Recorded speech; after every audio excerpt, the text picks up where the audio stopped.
Hello বন্ধুরা, profit and loss লাভ ক্ষতি থেকে সম্ভাব্য প্রশ্নোত্তর নিয়ে আজকে আমরা আলোচনা করব। আমরা চলে আসবো 1 নম্বর কোশ্চেনে। এক ব্যক্তি একটি টিভি বাজার দরের 20% কমে কিনে বাজার দরের 20% বেশিতে বিক্রি করলে কত শতাংশ লাভ হবে?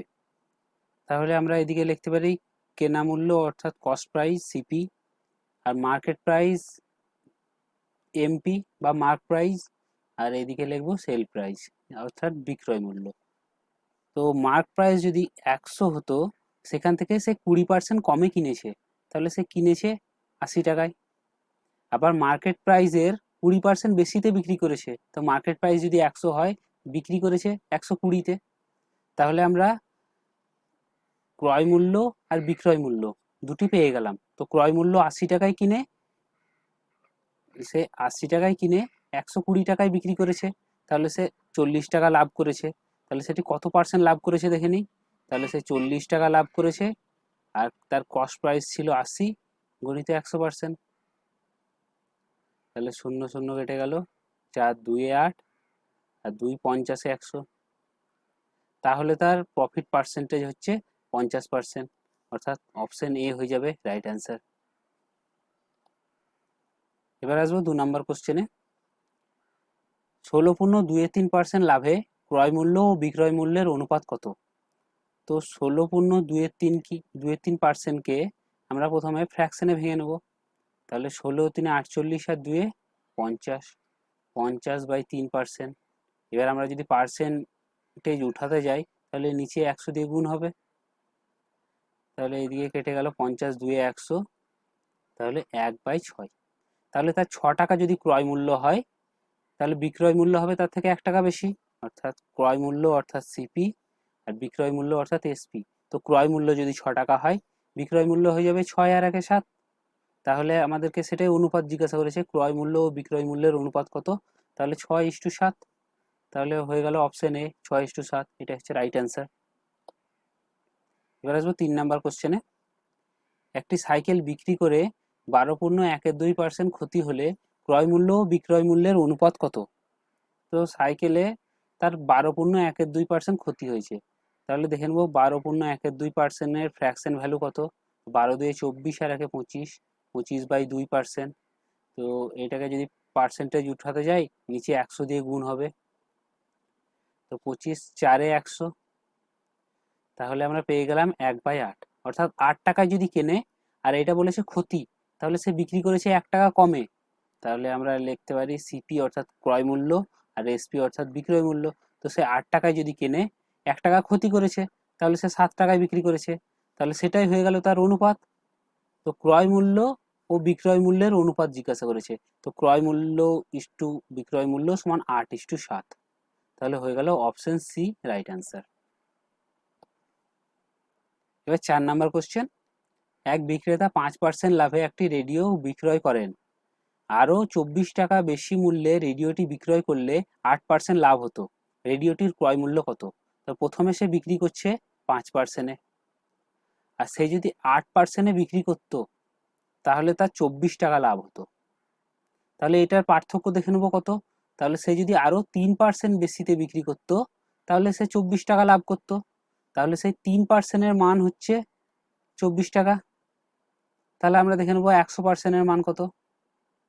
তাহলে 100%-এর মান হয়ে যাবে 24 গণিত 100 ডিভাইডেড বাই 3, 3 8 24, তো 8 100 800। তাহলে সেটির ক্রয় মূল্য ছিল 800 টাকা। রেডিওটির ক্রয় মূল্য কত? অপশন এ 800 টাকা। এবার আসবো 5 নাম্বার কোশ্চেনে। 15 টাকায় 5টি কলম বিক্রয় করায় 20% লাভ হয়। 18.40 টাকায় 8টি অনুরূপ কলম বিক্রয় করলে কত লাভ বা ক্ষতি হবে? তাহলে সে প্রথমে 5টি কলম বিক্রি করছে 15 টাকায়, আর দ্বিতীয়বারে সে 8টি কলম বিক্রি করছে 18.40 টাকায়। তো আমরা কলমের পরিমাণ দুটো সমান নাই, তাহলে কলমের পরিমাণ যদি আমরা সমান করতে যাই, তো ওপরটার সাথে আমরা 8 গুণ করে দিলাম আর নিচেরটার সাথে 5 গুণ করে দিলাম, তাহলে দুটোতেই আমাদের 40টা কলমের ওপরে কাজ হয়ে গেল। এটা তো 40টা কলম, এদিকে 40টা কলম, আমরা পরিমাণটা সমান করে নিলাম। তো এইদিকে যেমন আমরা 8 দিয়ে গুণ করেছি, এদিকেও 8 দিয়ে গুণ করব, তাহলে টোটাল বিক্রয় মূল্যটা পেয়ে যাব। তো 15 হয়ে গেল 120। আর এইদিকে যেমন 5 দিয়ে গুণ করেছি, এদিকে 5 দিয়ে গুণ করব, তাহলে পেয়ে যাব আমরা 92। তাহলে প্রথমে 120 টাকায় বিক্রি করে সে 20% লাভ করে, অর্থাৎ তার ক্রয় মূল্য ছিল 100 টাকা। তো দ্বিতীয়বারে 100 টাকায় ক্রয় করে 92 টাকায় বিক্রি করছে, অর্থাৎ 100 টাকায় ক্রয় করে বিক্রি করছে 92 টাকায়, অর্থাৎ 8 টাকা ক্ষতি করছে। আর 100 টাকায় 8 টাকা ক্ষতি, অর্থাৎ 8% ক্ষতি। তো 5-এরটা রাইট অ্যান্সার হয়ে যাবে অপশন সি, 8% ক্ষতি। এবার আসবো 6 নম্বর কোশ্চেনে। এক ব্যবসায়ী ধার্য মূল্যের ওপর যথাক্রমে 15% ও 10% দুটি পৃথক ছাড় দিয়ে একটি দ্রব্য 107.10 টাকায় বিক্রয় করেন, দ্রব্যটির ধার্য মূল্য কত? তো প্রথমে একটা মার্ক প্রাইস ছিল, তো প্রথমে আর একবার ছাড় দিয়েছে, ছাড় দেওয়ার পর একটা মার্ক প্রাইস হয়েছে, তো সেটাকে মার্ক প্রাইস 2 লিখতে পারি। আর তারপরে যেটা হয়েছে সেটা হচ্ছে বিক্রয় মূল্য। তো প্রথমে যদি 100 টাকা হয়, 15% ছাড় দিয়েছে, অর্থাৎ বিক্রি করেছে 85 টাকায়। আর দ্বিতীয়বার ওই 85 টাকার উপর 10% ছাড় দিয়েছে, অর্থাৎ 85, অর্থাৎ মার্ক প্রাইস 2 যদি 100 হয়, তাহলে বিক্রি করেছে আরো 10% কমে, অর্থাৎ 90 টাকায়। তো এটাকে আমরা ফিল আপ করে নিই, এটাকে 85 করে দিলাম আর এটাকে 100 করে দিলাম। তো যদি কিছু কাটাকাটি যায় তো করে নেবো। এদিকে 0 0 0 কেটে গেল, আর ওপর দিয়ে 5 দিয়ে কাটলে 5 20 100, 7 5 85, এদিকে 7 5 85। তাহলে আমাদের প্রথমে মার্কেট প্রাইস ছিল 20 200 টাকা, আর সেল প্রাইস হচ্ছে 17 অর্থাৎ 100, 7 9 63, 3 হাত থাকলে 6, 9 কে 9 আর 6 1, অর্থাৎ সে 200 টাকায় যদি মার্কেট প্রাইস থাকে, সে বিক্রি করছে 153 টাকায়, কিন্তু বলেছে সে 107 টাকায় বিক্রয় করেছে, অর্থাৎ 153র মান হচ্ছে 107.10 টাকা। তাহলে দেখে নেবো 200-র ভ্যালু কত হয়। তাহলে আমরা এটাতে ক্রস মাল্টিপ্লাই করে নেব। তাহলে ক্রস মাল্টিপ্লাই করলে হবে 107.10 গণিত 200 ডিভাইডেড বাই 153। তো এই দশমিকটা উঠে যাওয়ার জন্য নিচে দুটো শূন্য পাবো, তো 100, আর এইদিকে দুটো শূন্য কেটে গেল, তাহলে 153 দিয়ে 15 6 90, 15 7 105, তো এটা 7 দিয়ে যাবে, অর্থাৎ 70। তো 70 দুয়ে হয় 140।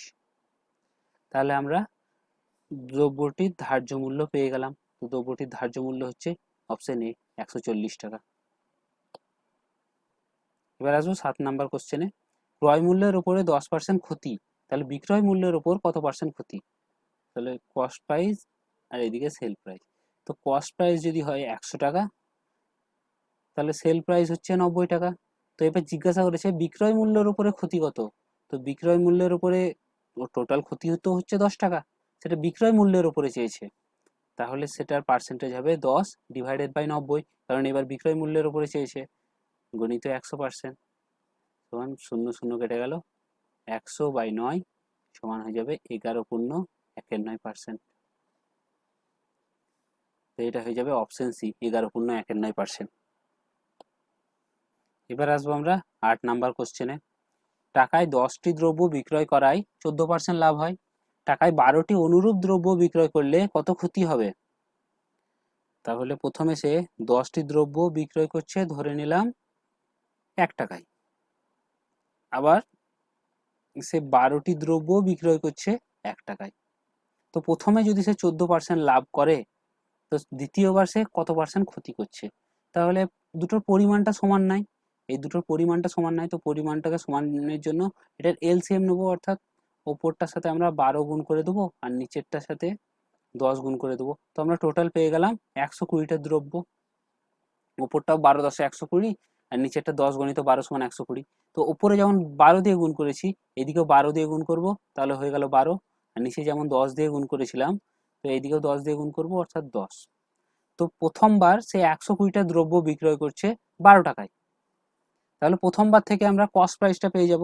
তো কস্ট প্রাইস আর এদিকে সেল প্রাইস।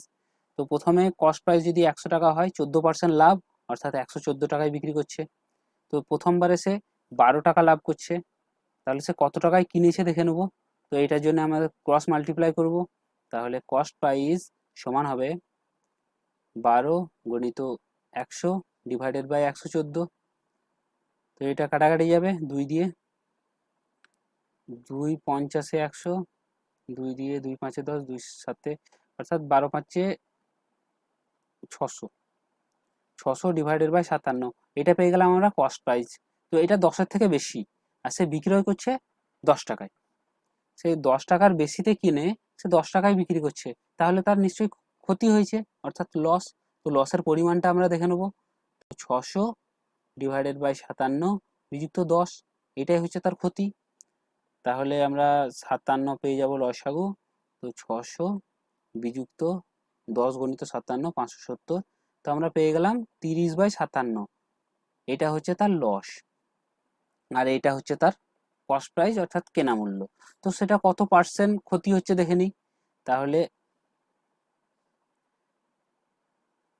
এটা হচ্ছে লসের পরিমাণ, ডিভাইডেড বাই, সবসময় কস্ট প্রাইসের ওপরে সেটা বার করে।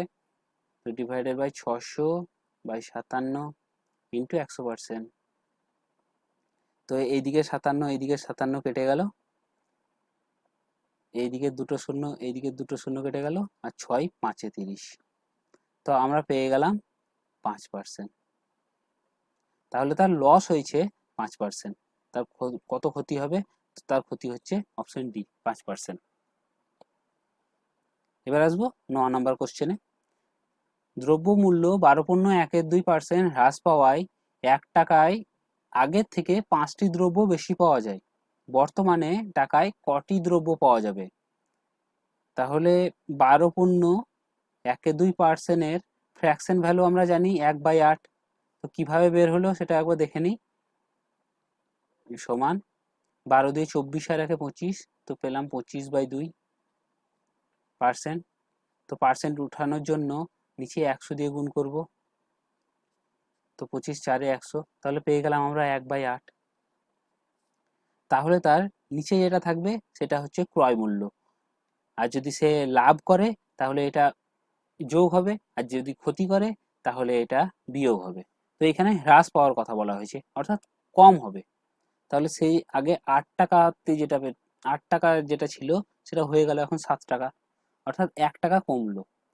তো এই 1 টাকা কমার জন্য সে 5টি দ্রব্য পাচ্ছে, তাহলে সে 1 টাকায় পাচ্ছে 5টি দ্রব্য, তাহলে সে 8 টাকায় পাবে।